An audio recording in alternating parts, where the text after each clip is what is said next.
Katie, are you getting us started, or do you want us to roll? Oh, okay. Well, all right. Welcome, everybody. Thank you so much for coming out on a cold Thursday in advance of an even colder weekend. Welcome. Thank you so much for coming. I'm going to introduce our panelists, but I just want to say a few words, hopefully in the right place. This is the College and Careers STEM panel.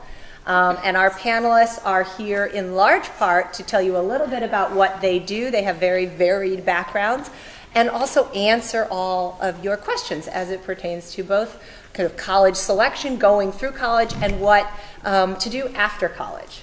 So very briefly, Julia DePeister and I, who are sort of moderating this event, I am a college advisor, used to be a high school teacher and a college TA, read a lot of applications all the time. Julia does young adults transitioning to careers, so we are as interested in hearing what these guys have to say as you are.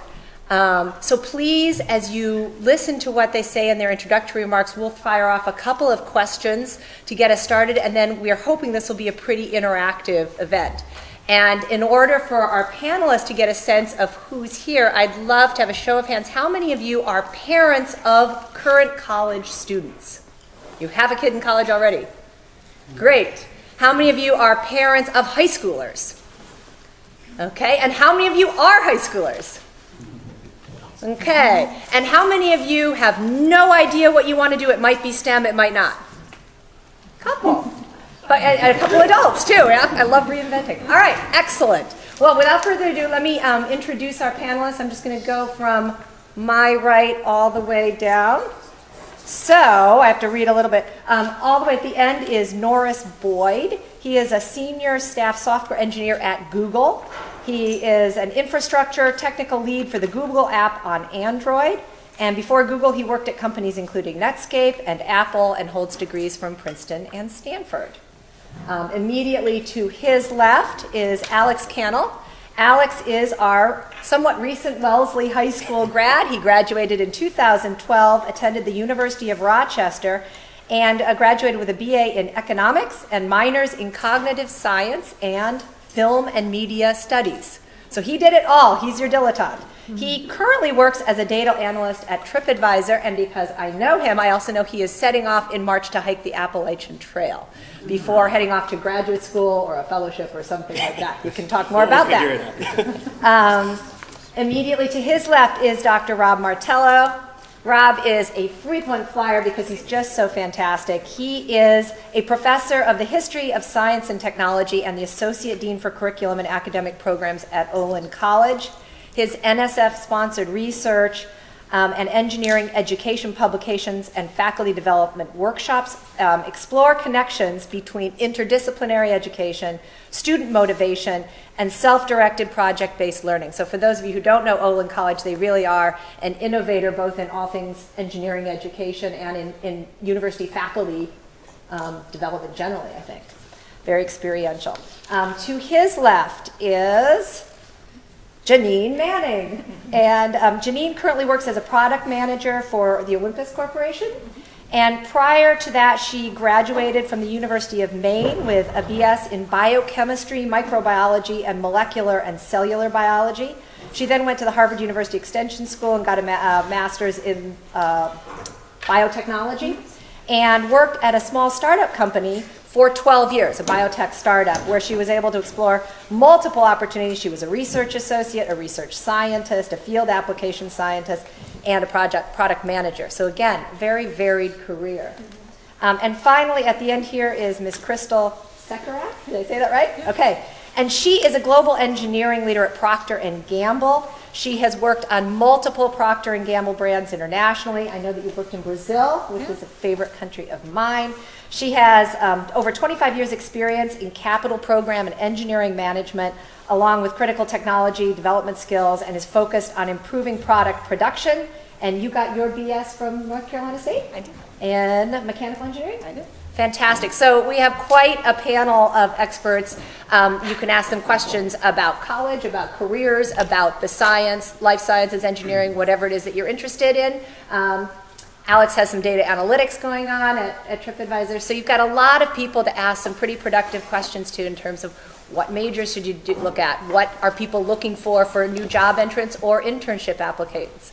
All this is fodder for you. And Julia, take it away. Why don't you get us started? All right, great. Well, I was going to have, my understanding is each of you have prepared a kind of a presentation of your backgrounds. And so I would just invite, maybe we'd start in the middle with Rob. Just He's a professor. He's used to I thought I was safe either way. See, I figured if I put you guys on the spot, then they will feel like, when I ask them to ask questions, that, you see, you just jump in, right? So, yeah, is that good for you to start? Let's go Give me for it. your Let's 2 give it a minutes shot. on what it is great. to be a professor around the corner.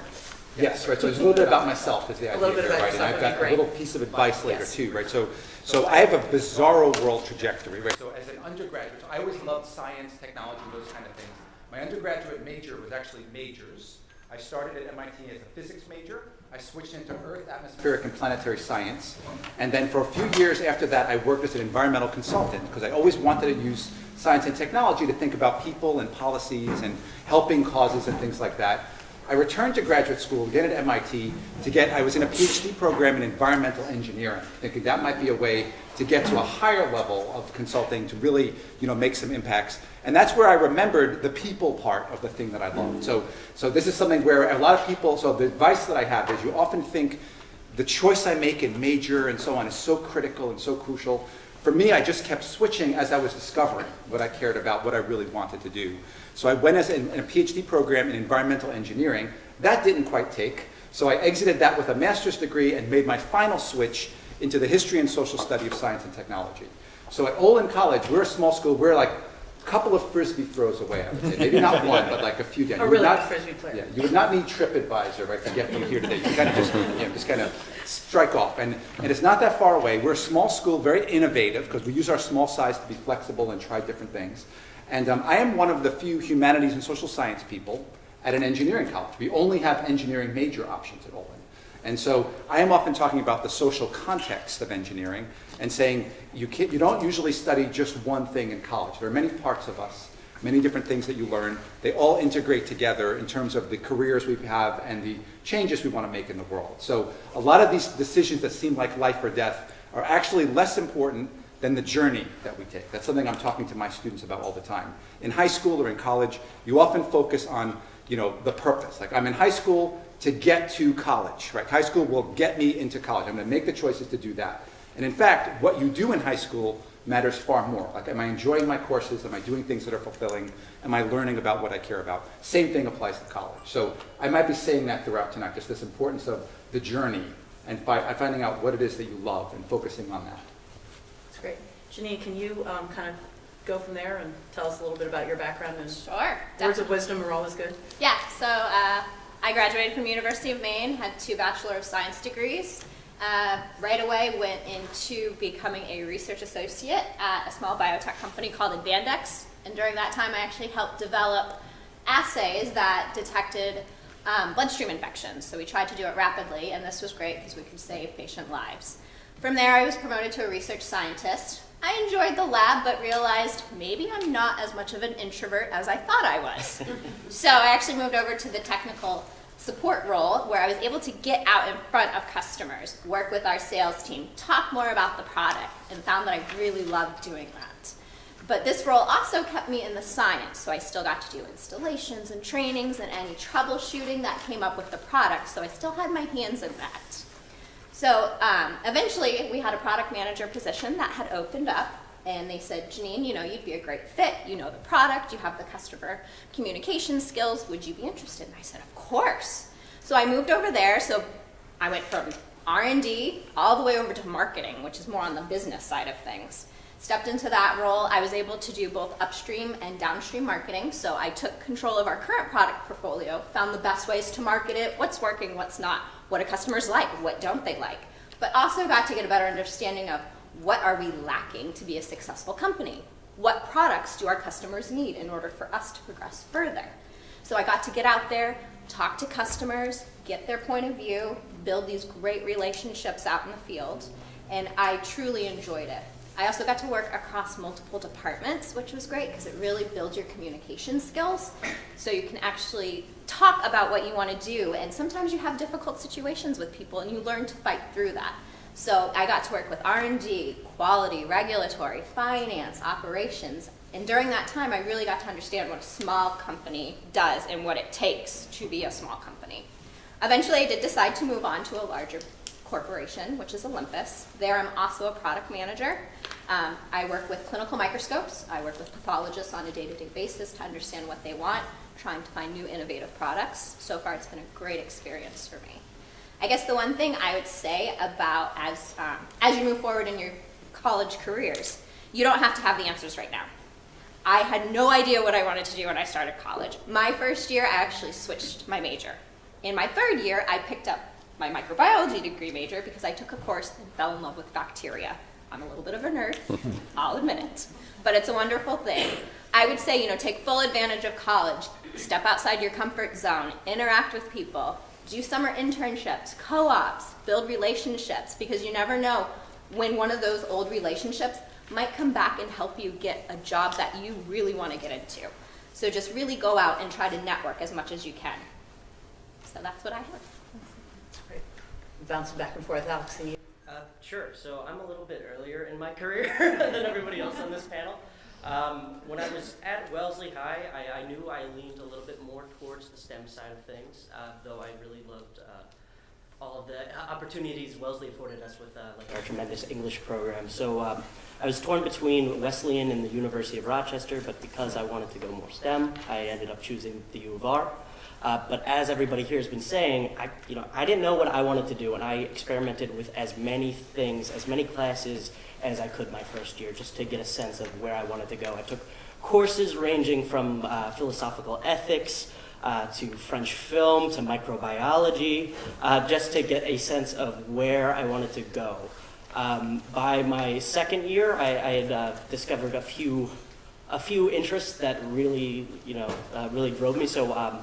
I was my humanities courses were all centered on film. My natural science courses were all focused on cognitive science and neurobiology. But my social science, which ended up taking the cake, was economics.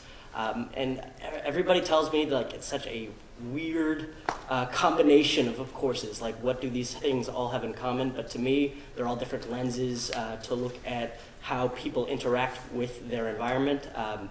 Economics is basically just the study of how people interact within a society, so I ended up with the econ degree. I wanted to stay in the Boston area, so I ended up interning with TripAdvisor. They're located over in Needham, and through that internship, I developed my career. So I've been at TripAdvisor for the past 3 years. I am in traffic acquisition, so how we get people to come to our site. I specifically work in search engine marketing, so that's advertising on platforms like Google, Bing, Yandex, and Yahoo. But I'm all over the place there too, so I began working specifically on the bidding team. So each of these platforms works like a little auction, and like, what do we want to bid to get people to come to our site. I worked on the creative team, what creative messages actually entice people to come to the site. After I tried all of these little areas, I ended up in the past year getting promoted, and now I am kind of responsible for monitoring global performance of our SEM program. So a lot of it is keeping track of just random market trends in travel throughout the world. I find it pretty fascinating and fulfilling. But yeah, I guess my biggest piece of advice for aspiring college students is to not focus so much on what your peers are doing. Everybody does things at their own pace, and all you really need to focus on is being better than your former self and trying to learn a little bit more each day. That's great. Crystal, can you? Yeah, sure. So I was a little bit different in that I knew exactly what I wanted to be. And then I changed it. So I knew that I wanted to be a large animal vet. I was convinced that I was going to go work on horses. I had been with horses my whole life and loved horses. So I was going to be a large animal vet. And I followed a large animal vet around finally one day and decided that's really not what I want to do. So then I decided I was going to be a marine biologist, and I was completely convinced that that was it. And I was going to go rescue dolphins in the ocean, and I was going to go live on a ship and take care of dolphins and study them the rest of my career. And so I was convinced. I had dolphins all over my room, and that's what I was going to go do. And then when I turned 16, my wonderful father bought me a 1966 Mustang, which was the loudest, most obnoxious car in the world, right? I'm like, I'm not sure what I'm doing with this. And I fell in love with this car, and it got me into a tremendous amount of trouble. So I took the car and found a lot of friends that had similar old cars and started to get into rebuilding engines and rebuilding motors and drag racing cars, and probably took 10 years off my parents' life. There were multiple nights where it was like, when you get put in jail, and at some point you will, don't call me until the morning. So I got down the path of cars and loving to do that, and I got to the point that I was a senior in high school, and I'm like, I'm not sure what I'm going to do, but I love this car thing. It sounds like mechanical engineering, so let's give that a shot. And so I picked a university. I applied to one school. Thank goodness I got in. Because again, I continue with the theme of I'm really convinced I know exactly what I want to do. And so I got into school, really enjoyed my coursework in mechanical engineering, loved that. I took advantage, one thing I would really recommend is my university had a co-op program. So you could go to school semester and then work a semester and go to school and then work. And it gave me an opportunity. I actually rotated all 3 semesters of work with my company, Procter & Gamble, so I could learn a lot about what they were about and what the work was like before I committed. And I think that's incredibly important, that you get to see what you're going to do every day. And you don't have to do that through co-op. You can do that through internships. You can do that by volunteering. There's a lot of ways to learn what it's going to be like, but I think that's really important because it's different when you see it every day, and who you work with and the culture of a company makes a big difference on how you like to come and go to work every day. So find out what you're getting into. I've worked at Procter & Gamble now for 26 years. I started working in manufacturing. So when you think about all of the things that you use, we're a consumer products company. So shampoo, razors, baby diapers, toothpaste, toothbrushes, all of those things have to be made. And our company, from an engineering standpoint, has to figure out how to make them and how to make them better than anybody else. And also how to make them such that they're able to generate a profit, which becomes challenging too. So that's really been my work. I have worked in manufacturing of those products for a long time, so I started my career in manufacturing. So when you think about it, a baby diaper line, for example, one baby diaper line roughly costs about $16 million of equipment. So it's a huge line from here to the end of that door where it says Lock, Adams, and Wright. And it's about that much equipment that's about 2 stories tall. So a huge piece of equipment to make a baby diaper line.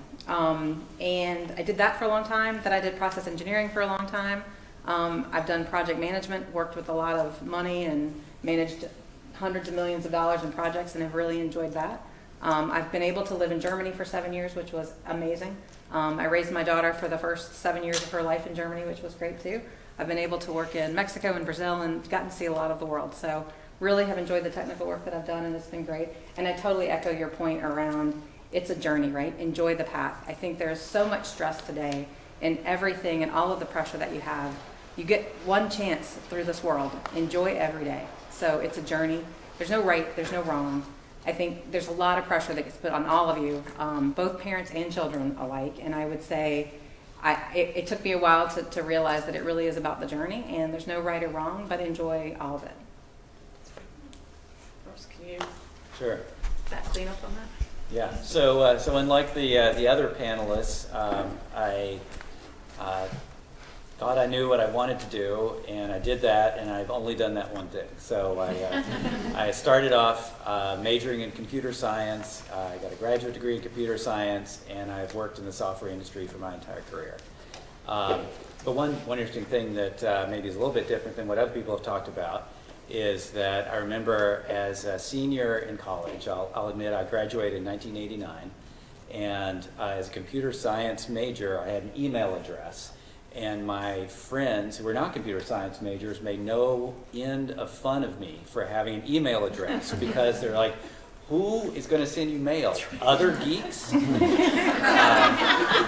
so I'm bringing that up just to talk about what the level of change that has happened over my entire career. There were no cell phones to speak of. There was the internet was merely for geeks to talk to geeks. And there was no kind of big data, and AI was mostly a dream. And since all that time, all these technologies have developed. The languages I use, the computer languages I use every day, almost all of them were not even invented when I graduated college. And so, in thinking in terms of what to tell students, it's all about learning how to learn more than what you really learn. That once you have learned how to acquire knowledge, how to develop new skills, that's the key skill that you need going through, particularly as the rate of pace keeps increasing. Another piece of advice I give people is that no matter what level of STEM or even outside of STEM you do, I think, coming from where I do in the computing industry, I would strongly recommend that people learn something about computing, hopefully maybe coding. I think that maybe some of our other panelists can talk to this later on, but I see that computing is getting more and more pervasive across all these different professions. And so if you have that in your bag of tools, I think that will help you immensely. A couple final things about me for further questions. I have 2 daughters in college that are both in STEM, so I have some experience with that. And in my job, I'm actually managing, and so I've hired five people in the past 6 months. So I have some experience at least for what it's like to be on the inside of a company, looking to hire people into STEM jobs. That's great, thanks. I'll just say a little bit about my background. I'm an art history major, so I tried to avoid STEM except for learning about the history of it. And I found that as I progressed in my career, I worked for a number of finance companies and in the insurance industry. And the ability to know something about the process of how various industries got developed and then became the mainline industry of that era is legit. So that if you're in this room and you don't love your math class or you don't love your science class, that doesn't eliminate you from being in the STEM world. You can do what I did and go through and work for a publishing company, or you can I worked for a magazine, I worked in communications and PR, and I really enjoyed talking to the people that were doing their jobs all day, and I could translate that and summarize that because I wrote pretty well. And then I ended up as a headhunter where I found employees, and I assessed those people quite well, even though I didn't necessarily know the ins and outs exactly of what they did all day. The more I listened to them talking, the more I was able to assess those who did it well, those who didn't. So that's just something I just want to leave you with, that don't feel like just because math or science isn't your favorite, the world is going in this direction, you will be okay. And I've had now a 30-year career that has been at the fringes of STEM with my art history background. And I loved art history, and I go to museums all the time, and it provides me with great joy. So major in something, if you want to, that gives you joy. You do not have to go and do that for a living, and I just want to leave you with that. I'd like to jump in. One of the things I do now is I coach kids and young adults on how to get jobs.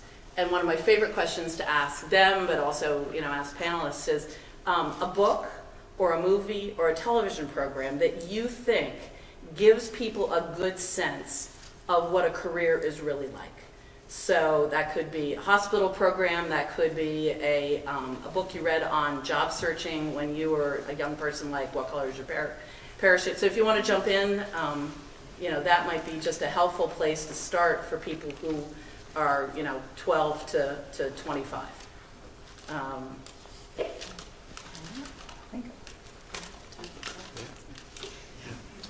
And it could be a book, yeah. One thing that I really loved, Apollo 13, there's that one scene where they realize that they need to figure out a way to get these astronauts back, and the only equipment they have is whatever happens to already be on the capsule. And so there's this scene where they go to a table, they scrape everything off, and they dump all the parts onto it, and they say, all right, this is what we have to work with, figure it out. And I feel like, obviously I don't do that, but I feel like there are times in my job where that's it. Here's what you have to work with, We got to figure out something to fix it. Go. Yeah, thank you. And I do think that's a very realistic thing because it's hard for students to figure out what happens in an office all day. And that is, when you're in a crisis, that is a great example of crisis management at its very best. Anyone else have a? It's funny because when you brought that up, I was thinking about all of the medical shows, and I watch a lot of other stuff from Netflix, and who knows what it's all called.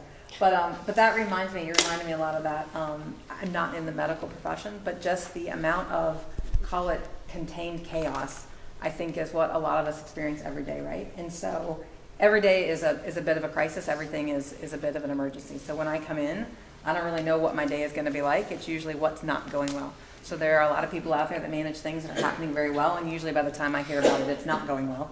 And it's a lot of fun. So it is kind of the challenge of the Apollo of, here's what you've got, how are you going to fix it? And so much, and that's why we talk a lot about the classes that you take aren't necessarily what matters. It's how you learn to deal with pressure. It's how you learn how to deal with stress. It's how you learn how to deal with challenges that you don't know how to overcome. That's what you're trying to teach your brain how to do, is how to learn and how to deal with things that come up. And so that's pretty much what I love doing every day. And it is a challenge. Every day is different, and it's a lot of fun. But that's really, I think, what you have to learn to be okay with, is not knowing necessarily what the answer is and have to figuring out how you're going to get there, and knowing that there might not be a right or a wrong answer. You just need to make forward progress and do with what you have the best that you can. Yeah.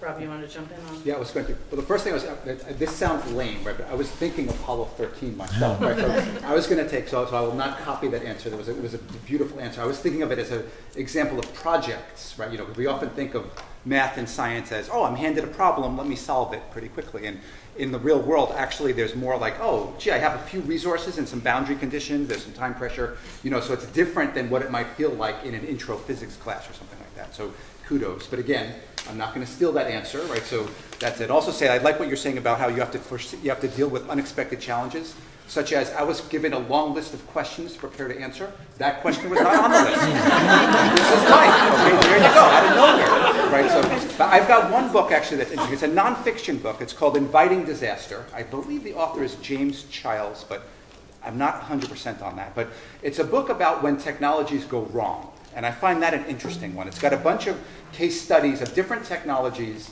that fail for different reasons because the world is getting complicated.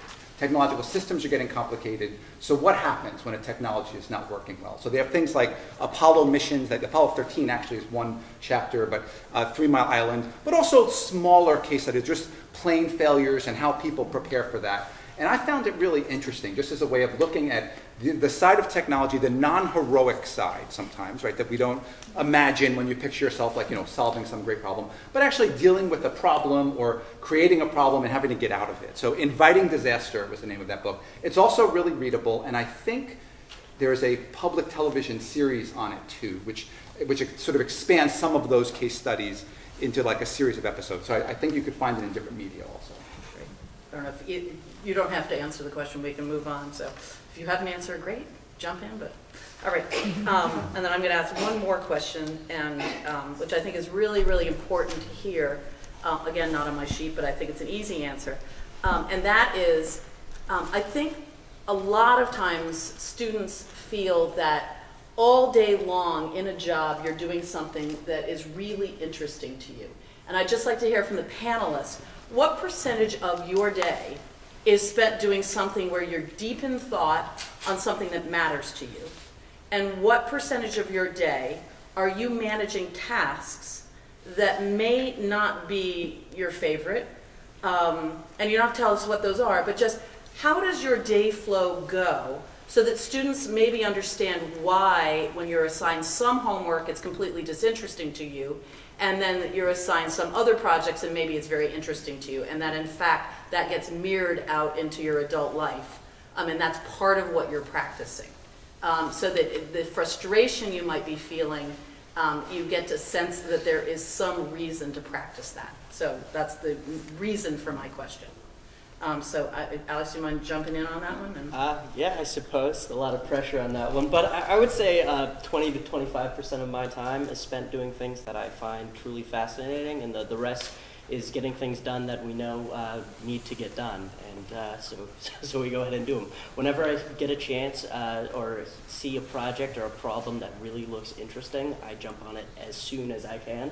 But I know most of my time is going to be spent doing things that just help the company, and I'm learning the entire time.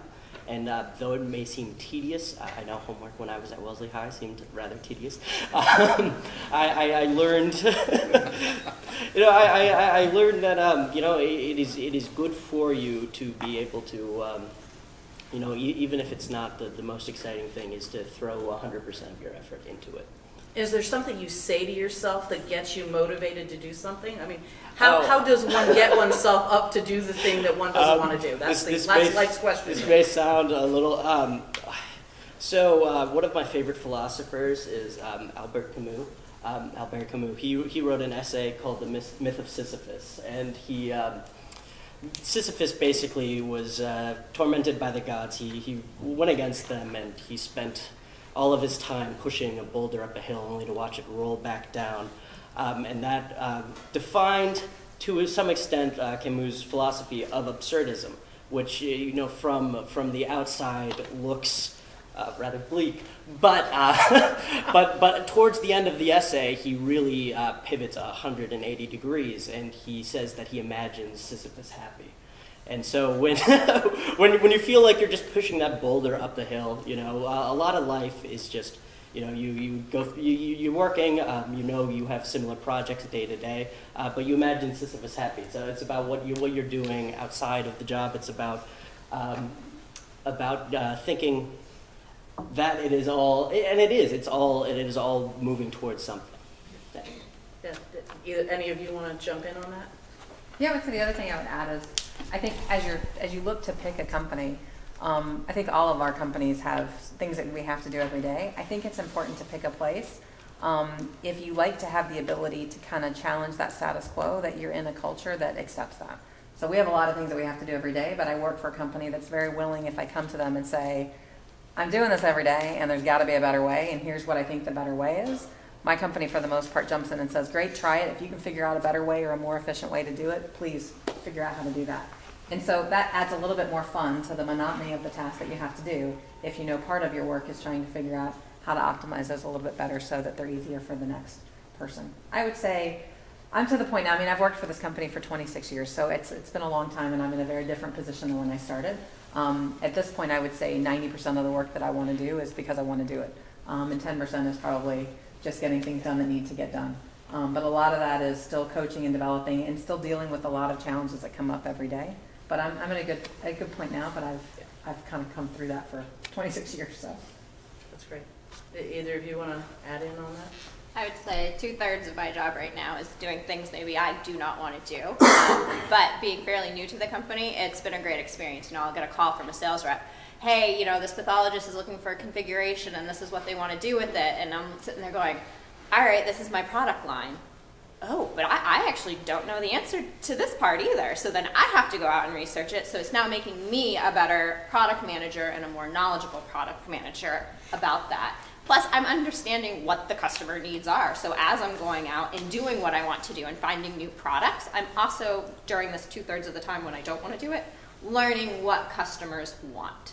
So even though it's kind of something that you get in, you're like, oh, I don't want to do this, I don't want to answer that phone call. You do it, and you actually end up learning from it, and it actually doesn't turn out to be as bad as you thought it would be. So I always try to make a positive out of something that maybe I thought was a negative. So. That's terrific. So I'm going to open it up, and I'm going to stand up so I can see everybody. And if anyone has a question to lead off, I've got a whole list of questions, but please, I'd love it if you all jump in, and I'd like to particularly hear from students. So is anyone brave enough to tee up a question? Griffin? I'm not a student, but You're my friend. Plant. I know that this is a STEM conversation, but I wonder how, and I know you're talking about art history, how you see liberal arts and STEM things wed. Like in the work of the future, I would think that just being a really good scientist or just being a really good mathematician isn't necessarily going to get you where you so fast. What do you see as the complement to the STEM things that you study that will prepare you for any eventualities in the changing world? So I'll just repeat the question, and that's essentially around where do liberal arts and liberal arts training fit in a STEM environment, and where do you see the complementary aspects of those two? So maybe, Rob, since you're in the academic world, maybe you just start that. I'd be happy to start that off. I love the question. I was actually recently on a National Academy of Science and Engineering task force looking into that exact question, and it's sort of the trend of the future in education. So it's really picking up steam right now, this idea of interdisciplinary integration as a new pathway for America to continue, so like the new 21st century paradigm of education. I'm using all these buzzwords, but it's something that there's a lot of growing attention on. The idea is connected to this idea of society's grand challenges, saying there are some real challenges facing our world these days, and they are not to be solved by one's perspective, by one set of tools. Right? These problems that we're faced with today don't obey boundaries and little boxes and bins. You need to look at them in different directions. So different ways I would answer that. There's just some practical ways by saying liberal arts perspectives help us do things that STEM wants to do anyway. So there's skills like communication and critical thinking where you'd say, yeah, good STEM education is actually doing that within the STEM part. But if you're doing the liberal arts side as well, boy, are you reinforcing that and seeing it in different ways. So that's one way to think about it. Right? And another way is just to be able to do things by seeing your problem from different perspectives anyway, by saying, we were talking about economics before, right? Or just saying, how would an economist look at this? Right? You know, and vice versa. You might say, and I say sometimes to because I teach history of science and technology, I love it when my students will say, look, Rob, you're talking about this historical narrative. I'm going to flowchart this, right? Almost like it's code, right? You know, and here's where I see, and it's like, that's spectacular, right? You just zoomed us in on this in a different way, right? You know, than we would have had from a single perspective. So I think that's fantastic. The final thing I'm just going to point out is echoing what you said in your introduction. Actually, I love the point about learning how to learn. I think I could not love that. That's like 1,000% yes to that. I was made aware of a recent study in what's called the half-life of information, right? Saying how long does it take for a practitioner to have half of the knowledge that they use day to day to become obsolete, right? That's like a radioactive element, half of it decays in a certain amount of time. How long would a mechanical engineer take for half of what they do day to day to be replaced by new knowledge? So this was a study. For mechanical engineering, it's 7 years, right? So we're not talking about Newton's laws of motion necessarily, but just like the codes I use, the software, the tools, right? The rules that I follow. 7 years for half of what you know to be replaced. For electrical engineering, 5 years. For computer science, 2.5 years.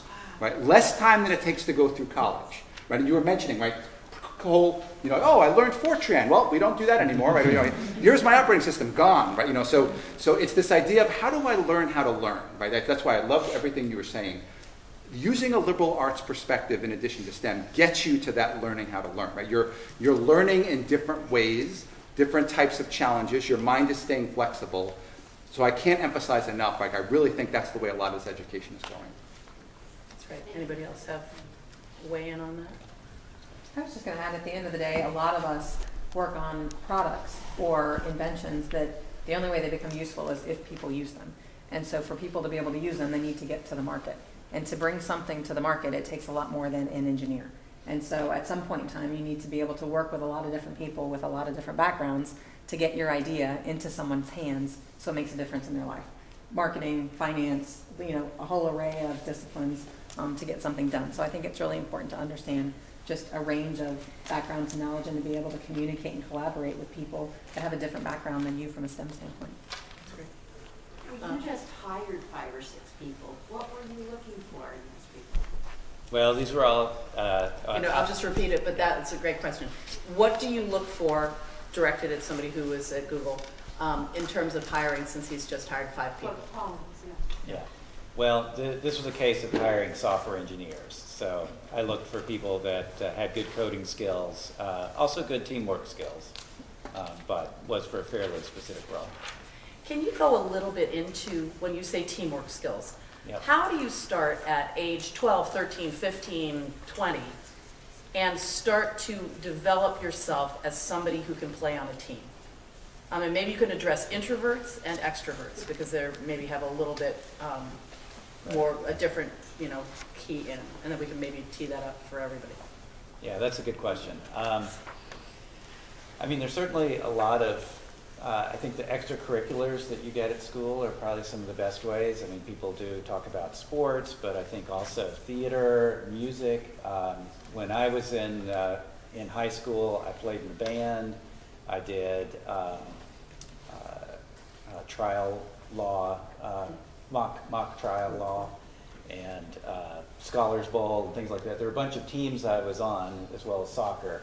And I think all of those things gave me a chance to work with other people, figure out how you as a team get to do something. You figure out, who has skills at certain things and who has weaknesses, and you try to figure out how you can get people to do things so that the overall value of the team is maximized. That's great. Can you jump in? Yeah, so I grew up in a military family, so every 3 to 5 years we picked up, moved different countries, different states. You're the new kid in school. So my parents, the way to meet people, they put us into sports. So it was a great way to finally build friendships, build relationships with these individuals. So I had done sports. I ran track and field in college, cross country in college. After I got out of college, I moved away from my family. I came down to Massachusetts. I didn't know a soul. And I'm sitting there going, okay, here I am in this brand new, state. What do I do? So I started working with people in my company and doing volunteer work. So right now I'm new to Olympus. And one of the things we have is we have a women's group, and we have a subgroup that actually goes out and does activities for STEM related fields. So, it's great because there's a few of us. We're all in different parts of Olympus. But we all come together because we have this common interest, and we all bring something different to the table. We have engineers, we have scientists, we have other marketing people that don't have any science backgrounds at all. But we can all come together, bring something different to the table, and now I'm building a relationship with more people inside of my company. So, I'm learning more about what they do, and it's great because, sometimes you might actually have to work cross-functionally with these other groups, and now you have kind of a lifeline to go to kind of get your into that department. So volunteering and doing sports has really helped me. That's great. Anyone else who want to weigh in on that? So, any other questions out there? Go ahead. Yeah, I want to touch on the topic of AI. On the one hand, it's fascinating, artificial intelligence. But on the other side, it's very scary. I mean, for parents sitting here, really, to me, it feels like, except for a software engineer major, everything else would be replaced. So, from a STEM point of view, I want to ask the panelists, how should kids today be prepared to make sure they can survive in an AI-dominated society? So I'll just summarize that for everybody. You probably heard it, but AI, what's its impact going to be on society, and how do you make sure that you are a flexible, live enough employee that you don't lose your job to a robot or to a computer program? I can take a first shot at that. So I think one answer is we don't know, of course. But I think people, if you go again back 20 years, how many people were saying, when am I going to be replaced by a computer? And people didn't know what that, by the personal computer or something like that. I think that if you look back at the history of technology, there are always new pieces of technology coming along, and some jobs will go away, but then new jobs are created because of that. And I think that AI is going to be this huge tool that's going to make it possible for humans to do much more things than they could do before. And that's part of the reason I was talking right at the beginning, that I think it's great if, no matter what field you're in, to have some exposure to computing, because I think some of these technologies are really going to transform all kinds of work that we do. And so having some exposure to these things will give you the tools you need to take this new technology and figure out how to use it, how to put it to your advantage rather than having it replace you. anyone else Yeah, want I 100% agree with that. It's kind of like the old story about the Luddites and the invention of the mechanical loom in England. The mechanical loom was invented, and people who manually operated these looms revolted, and they were afraid that they were going to lose their jobs, which of course in the short term they did, but it paved the way for many magnitudes more jobs to become available. So we don't know what these new jobs are going to look like. We don't know what AI is going to do, but I don't think that everybody's jobs are going to become obsolete. We definitely need client-facing roles. It's always going to be there are always going to be human-centric roles. There are going to be more in the future than there are now, and we just don't necessarily know what they are.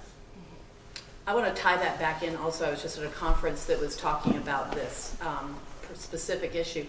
And one of the topics that came up was that garbage in, garbage out. So if bad data goes in to an artificial intelligence environment, then bad outcomes will come out. And if you pay attention in your schooling to thinking through when you get an answer, whether it's in your English class, whether it's in your science class, whether it's in your math class, you need to learn how to receive answers and then do a double check in your head whether that answer makes any sense.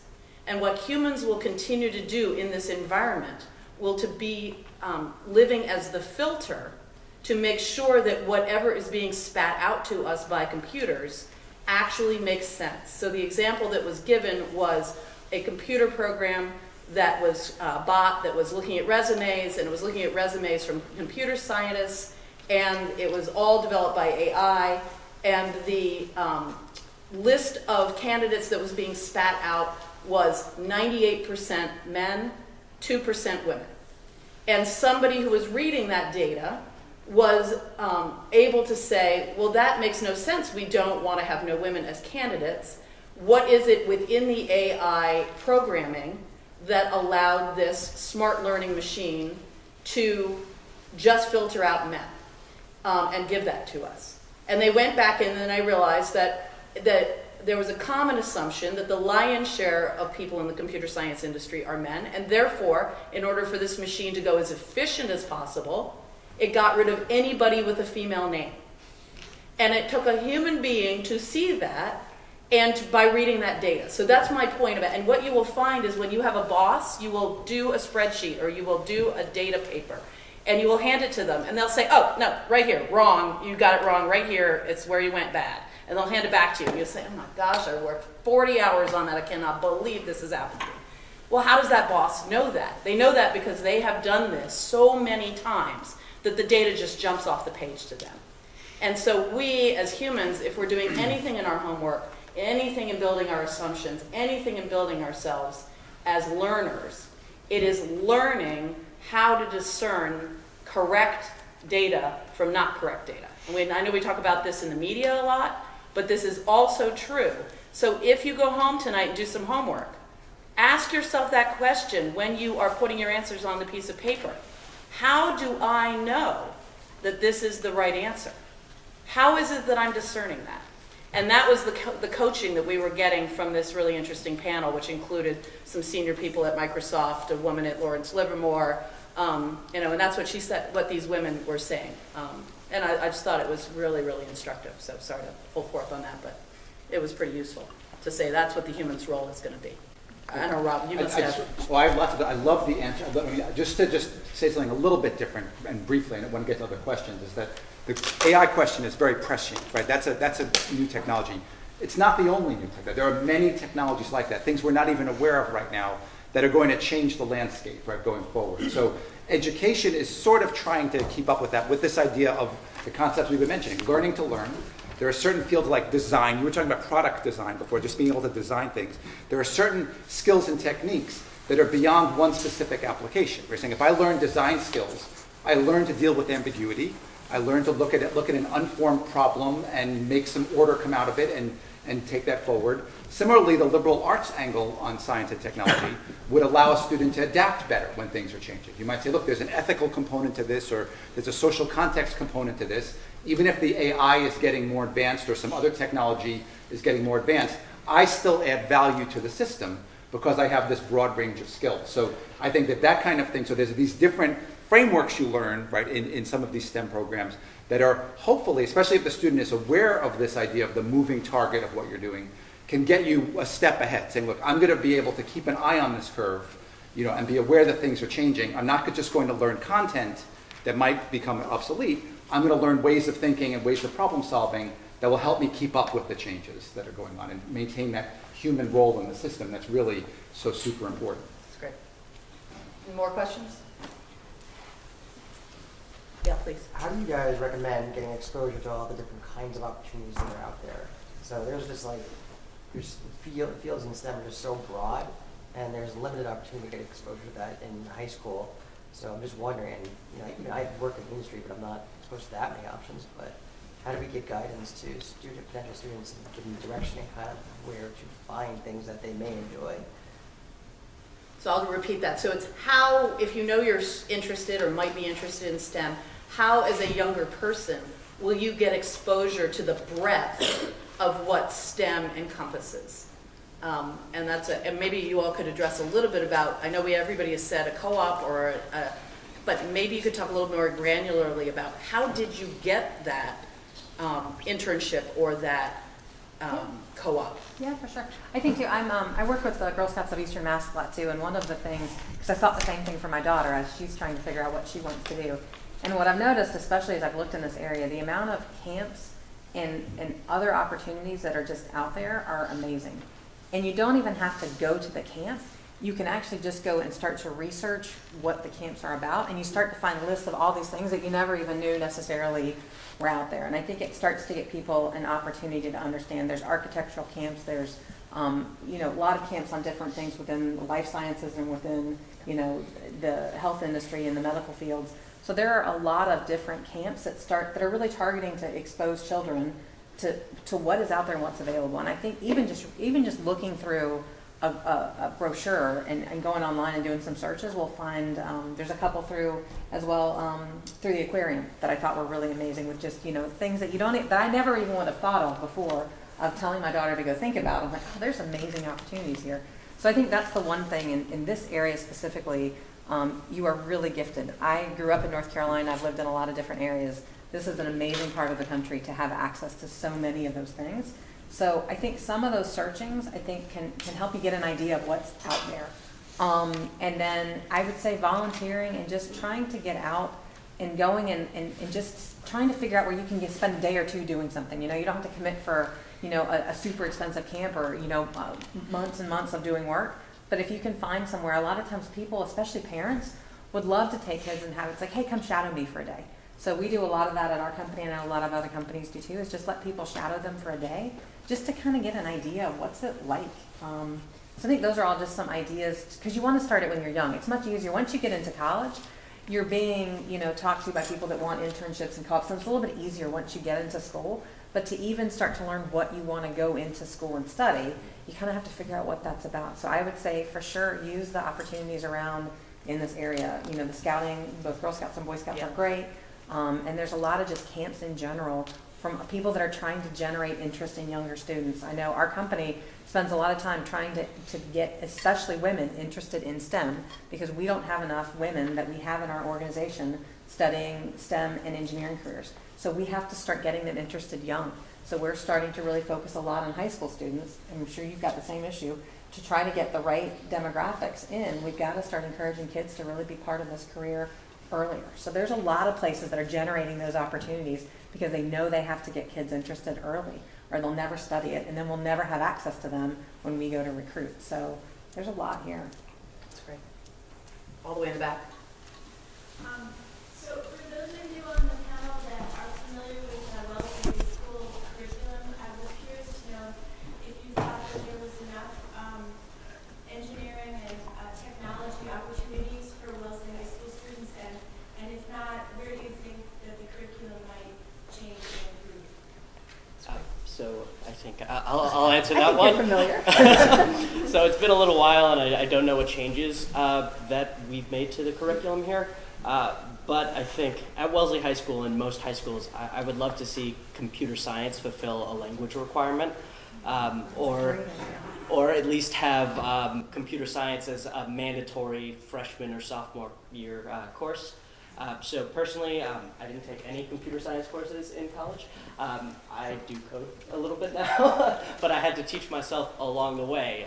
So I'm in data analytics, so I had to teach myself a few languages during my internship, just to have a basic grasp. I usually just work in R now, but having just a basic grasp of computer science is extremely useful, and I really think it should be a requirement, honestly, nationwide. I could chime in a little bit on Yeah, that, 'cause maybe. you have Right? kids, So yes. I have kids in the but I'm thinking about, and it reminds me of the last question too, about getting people involved and interested and motivated in early age. To take a quick analogy, right, to my college, when we first were founded, which was not that long, it was 2001, we were just getting started. We said, we want to do engineering education differently here. What are some of the flaws in the engineering education model? One of the big ones was many engineering programs would begin with years of sort of background material. You take your physics requirement, your math requirement, maybe chemistry, where you do a lot of the basics. They call them the pillars in some cases. Then when you were a junior, right, and you would start taking major specific courses, and as a senior, you'd really go all in, right, and do it. There was a pipeline problem. A lot of students would start this and say, yeah, maybe engineering's not for me. I'm taking all this math and, I don't think engineering's for me. A lot of students were dropping out along the way. And I don't mean to generalize, not every school did this, but this was something that we were aware of. So we said, we need to front load it. We need to say, welcome to college. Here's an engineering design experience. This is what an actual engineer would do. You're not that advanced yet. You don't have the full skill set, but experience it. This is what engineering feels like. Isn't that cool? Don't you wish you had more skills and foundational stuff to do this better? Okay, let's give you the foundation now, right? So to sort of reorient it, to get that early push and do it. So we reoriented our curriculum to try and get that in the very first semester. Welcome to college, do some engineering, almost like shadowing someone, right? I like what you were saying before, like get a real sense of it, like, oh, this could be cool. I wish I had those tools. Now you appreciate the physics class, right? You're seeing where it goes.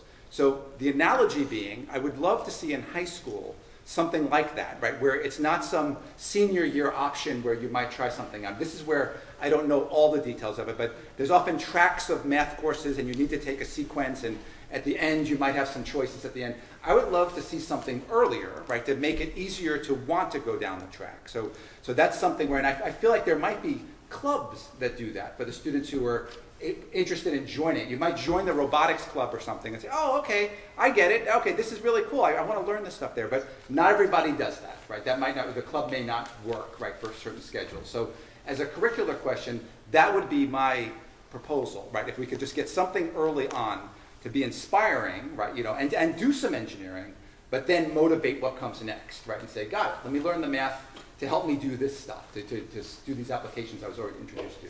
So I haven't found that yet, right, in the curriculum, but again, I'm not the super expert. My kids are moving through it, so I'm learning a little bit more. So if someone knows that I'm misspeaking about the curriculum, you're probably right. I'm not the expert on that. Anyone else have that? Yeah. Other questions? I'm happy to jump in here. Sure, you don't want to answer? I haven't heard from too many students. It's your big chance. You don't get people like this in front of you very often. That's all I'm telling you. It's a cool thing. So I'm curious, when you were back in high school or in college, what is the risk that you took either academically or in extracurricular activities, and now when you look back, you think that helped in who you are as a person or in your career? So the question is a risk you took, and now as an adult, what has that done for you? So I suppose this is somewhat of a risk. My senior year of college, so I had interned my summer between junior and senior year with TripAdvisor.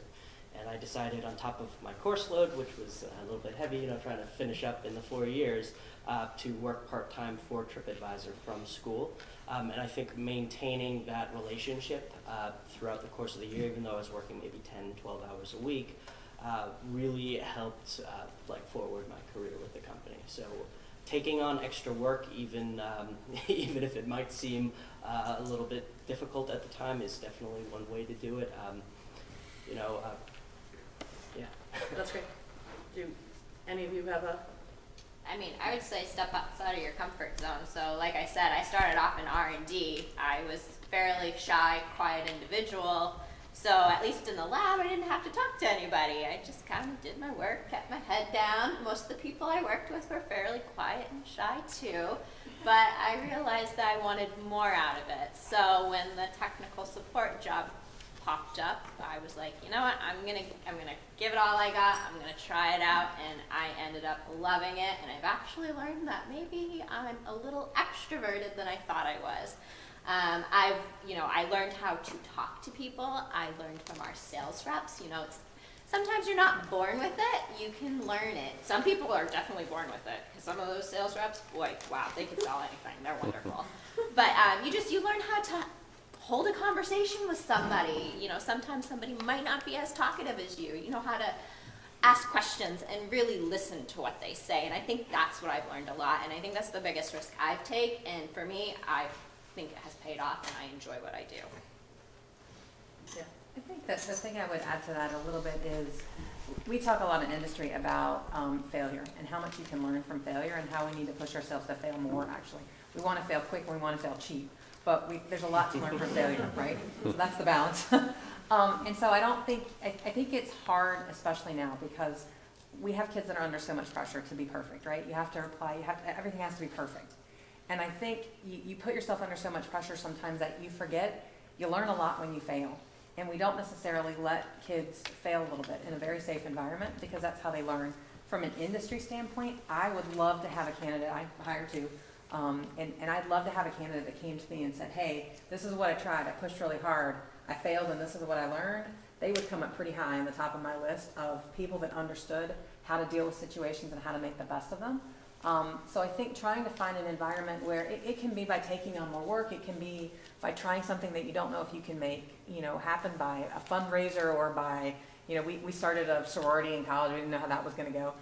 So lots of things like that you just try without knowing, I don't know how this is going to go, but I'm pretty sure at the end of it I'm going to learn something.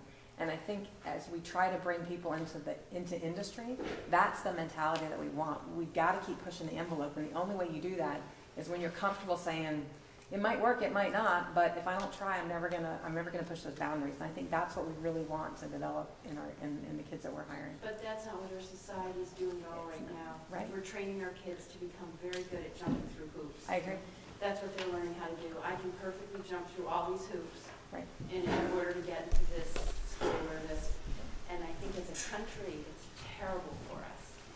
I think it goes through high school and then it goes on into college. How well can you jump through all these hoops rather than taking risks and learning how to fail and learning how to spin? I'm just going to interrupt for a second because I would say that as somebody who works with students in this age group, a lot of what we talk about is how to fail powerfully and how to take stock of what you learned. So a lot of what gives you the courage of doing that is to talk to other people who have had failure. I love sharing the things that went wrong because now that I'm in my 50s, they really are what give me the confidence to move forward. You're put on this world and nobody lets you off the ride. And so looking back, it's just easier when you're my age, our age, to look back and you have had to come through a bunch of things. And so one of the topics that I would love to just ask you all is, in terms of just a general, like a year in your life, what percentage of the things you try, everything from cooking a new meal to doing something at work, what percentage do you think you don't have a success at, or it goes differently than you thought it was going to go? And I can give you my number. I would say 30% of my life, and this can be everything from trying to make it to a meeting on time to a big proposal that I put in and the people don't accept it. I would say 30% of the time, I'm not getting the result I was really hoping to get. So, do the math in terms of your grade point average, and if 30% of your grades were a C or less, that's kind of what my adult life looks like. And I do go through most of my life with a smile on my face. And so I would love to hear from you kind of where that is for you, just wag a number. I'm probably, I don't know, 50-50, but I think I'm good at, it's so much more about the journey. I mean, I think that's Yes. what you start to figure out is that you end up in a very different place. I was born, my DNA is project management, so I'm very much schedule driven, have a plan, execute the plan kind of person. And I spent the first half of my career very clear on wanting to do that, and every time I took a step off of the plan, I felt horrible for it. And in the last half of my career, it's been much more about the journey. And so I'm like, hey, these are kind of the things I want to do. So maybe this happens and maybe it doesn't. I never planned to go to Germany. I certainly didn't plan to live there for 7 years. There were a lot of things I never planned to do, right? But I think because that wasn't part of the plan, you could consider it a failure, or you can consider it, hey, taking an advantage of something that you never would have known you had the opportunity to do. And work is like that too. I mean, we have things all the time that, hey, this pile of stuff needs to turn into something, and it becomes better than what you actually thought you could deliver, because you had to get a little bit more creative than you had originally. So I think it's on how you spin it, and I think that's a lot about what we've got to teach our kids is how to make sure that we're training folks that failure isn't necessarily always bad, and you learn from it, and you might end up in a better place. And it's not all black and white, and it very much is a lot of gray space, and it's how we train people mentally to be able to deal with that. Because every day at work is pressure. Every day at work is some new challenges. Somebody's disaster. We overspent by millions here. We underspent by millions here. Somebody, wasn't able to come to work, and we've got to figure out how to cover that work. So it's always something. And you can get yourself into a very black hole if all of those things become very negative. But if you think about them as being challenges, then it becomes a little bit more fun. Versus, oh my gosh, this happened. Oh my God, how am I going to deal with it? Which is, hey, today is a new day, and look at this one, and I got to figure this out. So I think it's how we train our brains on how to deal with the things that happen. What's your sense at Google and how they? Oh, percentage. I mean, I think Silicon Valley as a whole really values failure, failing fast, as somebody said here before. For people who are just starting off at the job, we almost celebrate the first thing that they break. Like, okay, now you're truly one of us. You've broken something, everybody else has broken something. So, and whenever something does get broken, if it's big enough, it's never about criticizing the person. It's about figuring out where in the process something went wrong and debugging that part of it, rather than focusing on people as a failure and making it be like a bad thing. It's more like, what do we learn? What do we fix? How do we make sure we change it so it doesn't happen again? Yeah.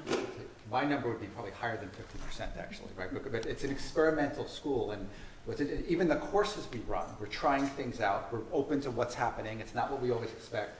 One fascinating story, reminds me of what you're saying about what people expect, is I co-taught an experimental course. The first time we taught it, it was beyond a failure, right? It's amazing we survived, right, that semester, right? And then we would revise it and bring the students in on it, like, hey, what do you think is working? What's not working? What would you do differently? I think this is teaching you the following. How are you learning in this environment?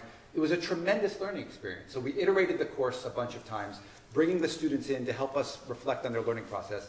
After we taught it about 9 times, and that's a lot for my school to keep running a course that many times, my co-teacher and I said, okay, what are we going to change next year? Right?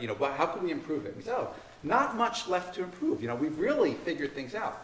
And we actually looked at each other and said, we have to retire the course.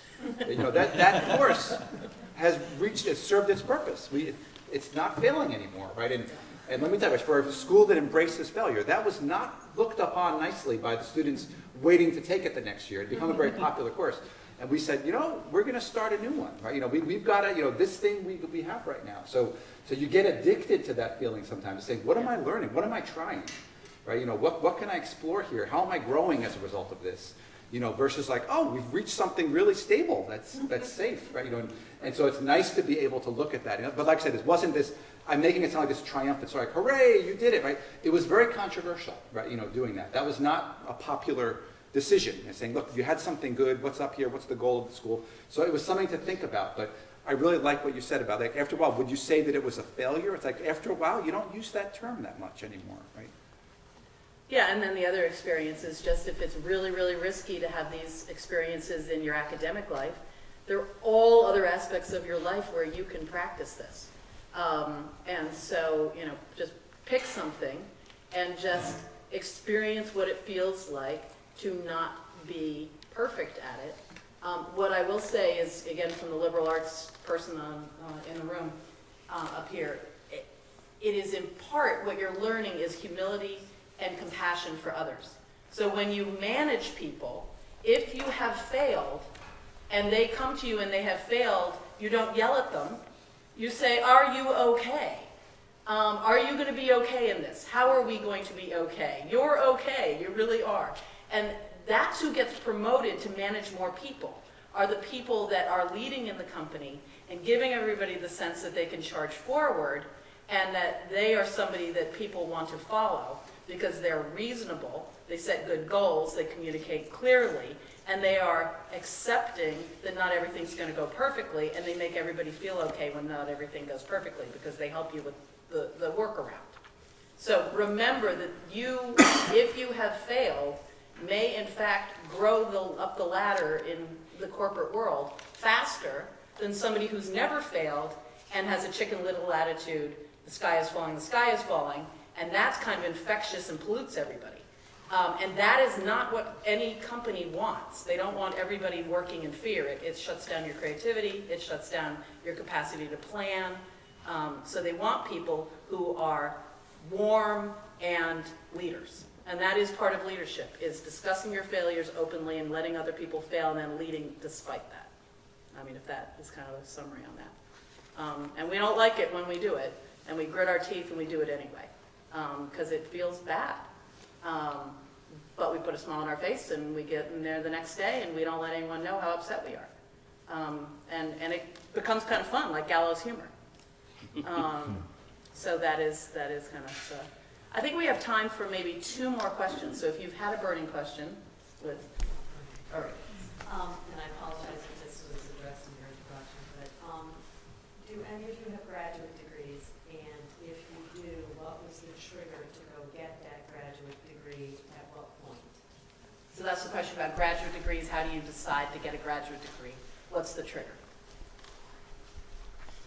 For me, it was to provide just more education for myself. I knew I had a very strong science background. My company was willing to help with education.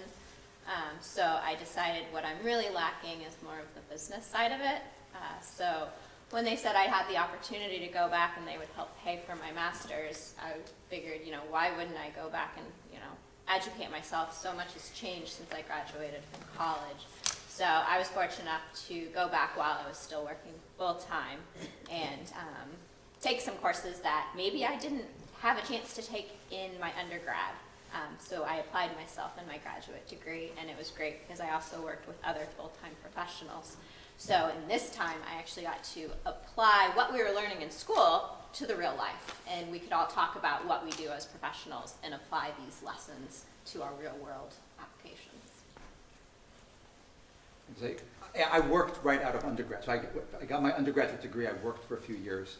And I returned to graduate school because I was very excited to be able to sort of have bigger impacts. I was working in environmental consulting. And I was just thinking, boy, if I had more skills, if I had more depth of knowledge here, if I could just be, respected more, right, because I just had this, additional training, I could do more good, right, than I'm doing now, right, at this point. That was my original impetus to go back to graduate school. And then while in graduate school, I pivoted my program, right, into a different one, because I was remembering how much I love learning. And so I'm just sort of like, what's the thing I love the most? It was not my original graduate program, so I switched into a different one and said, boy, I just get to learn and do research, right, and really push knowledge a little bit. So it was this idea of like saying, I really want to figure out something and just push it and publish something exciting that I've produced.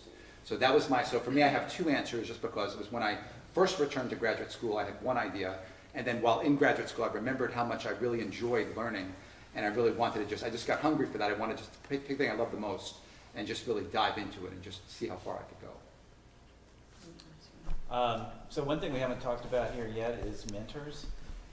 My first manager right out of college was a really good manager, and he suggested that, hey, it'd be really great if you went and got a master's degree. I think it's really going to make it better. You're going to be able to do much more if you have this degree. Oh, and by the way, our company has this program where we will pay for you to go. And so I was able to go get my master's, and they paid for it entirely. I did it while I worked, kind of like that. And I think that's also a theme with a lot of STEM degrees that is kind of nice compared with a more liberal arts, that a lot of times you can get people to pay for your grad school. Yeah.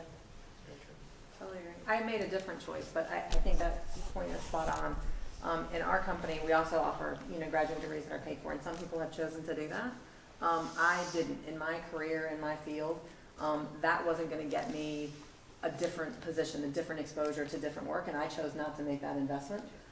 So I think it's very important to understand the industry that you're in and what your peers are doing and what that business is like. In some places, for sure, it's a huge benefit.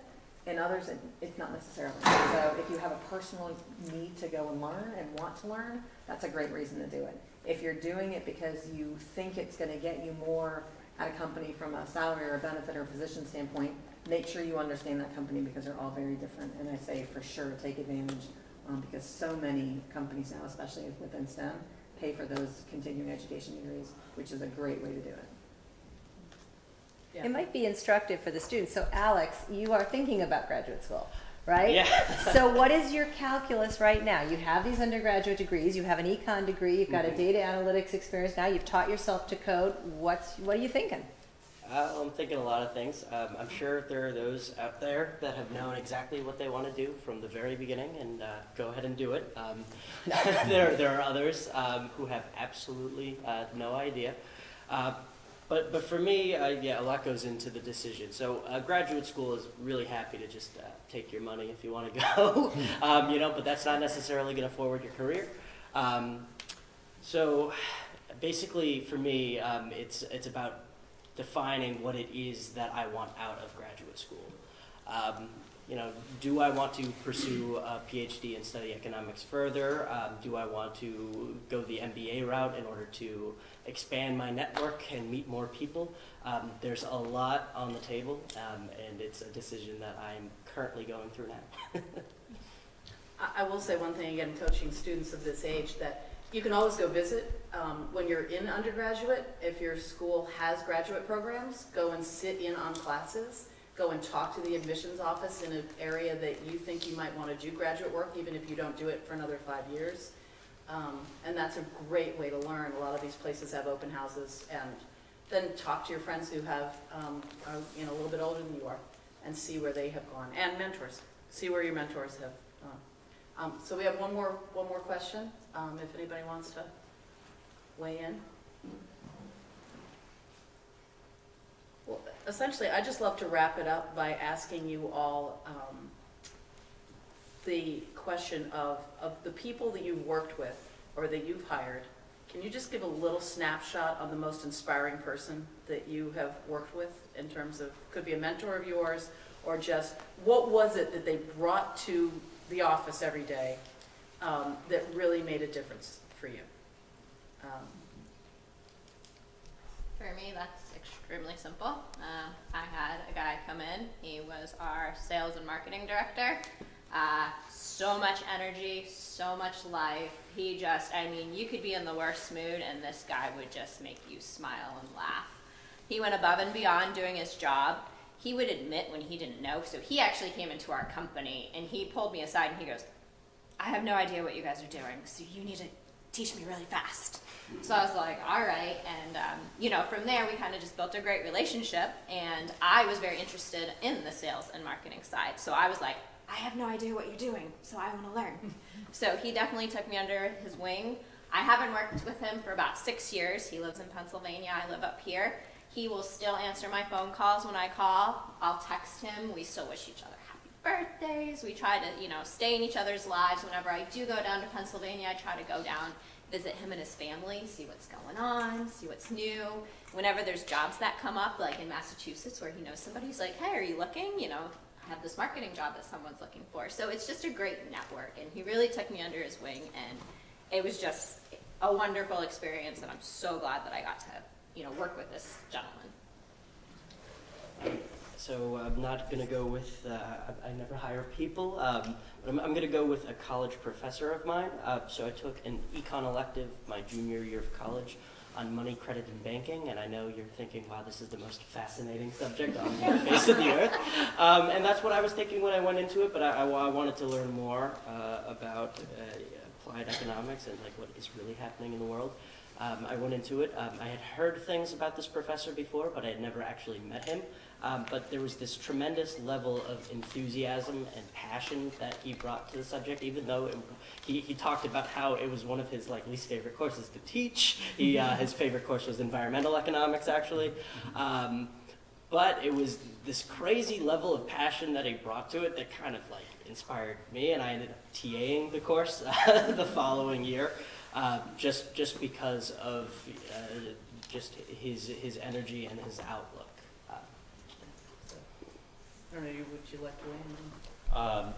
I have a woman on my team whose life story is very inspiring, that she was born in the Soviet Union, and her whole family left when she was, I think, 9 to get away from the anti-Semitism, landed in New York, didn't speak English, and she ended up going to, it's one of the high school math and science magnet schools in Manhattan, and was good enough at math and everything, and she ended up going to MIT, and so as from nothing and being basically a refugee to being able to get the skills, work hard enough, and now working at Google.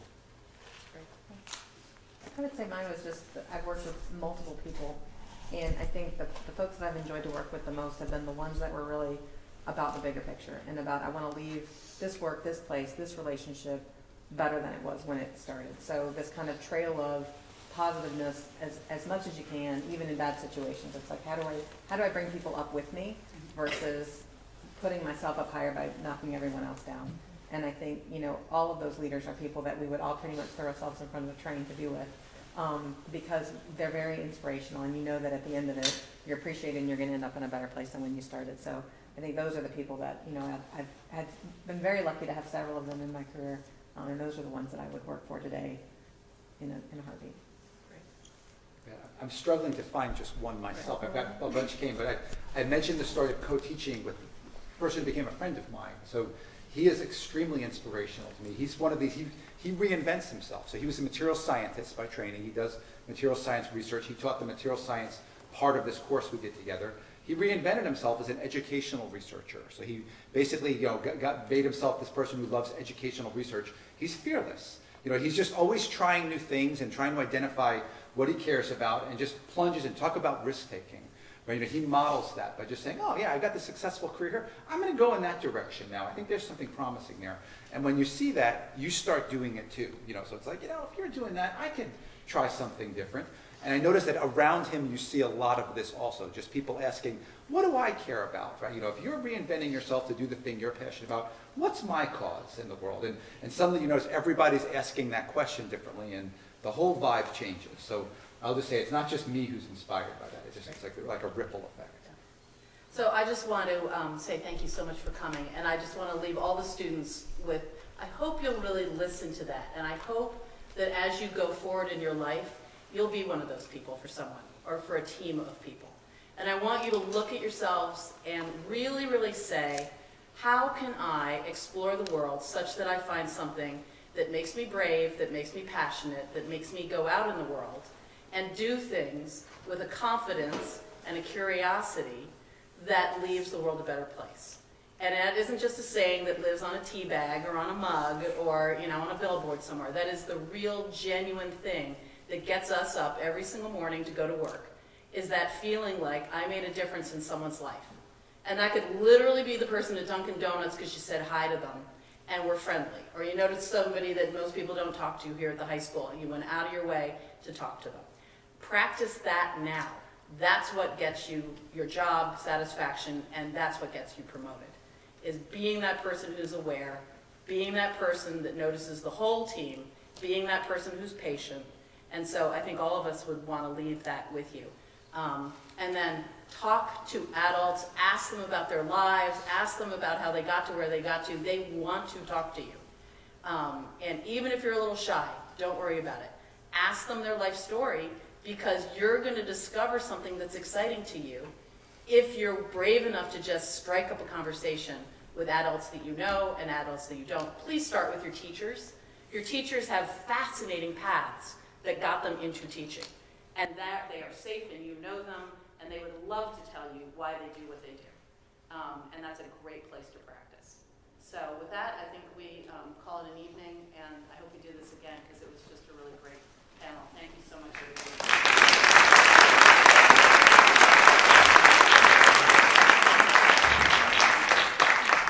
Students, I know you're running your homework, but if you had particular questions that you were too shy to ask, anything about college applications, choosing a major, that kind of thing, the panel will be here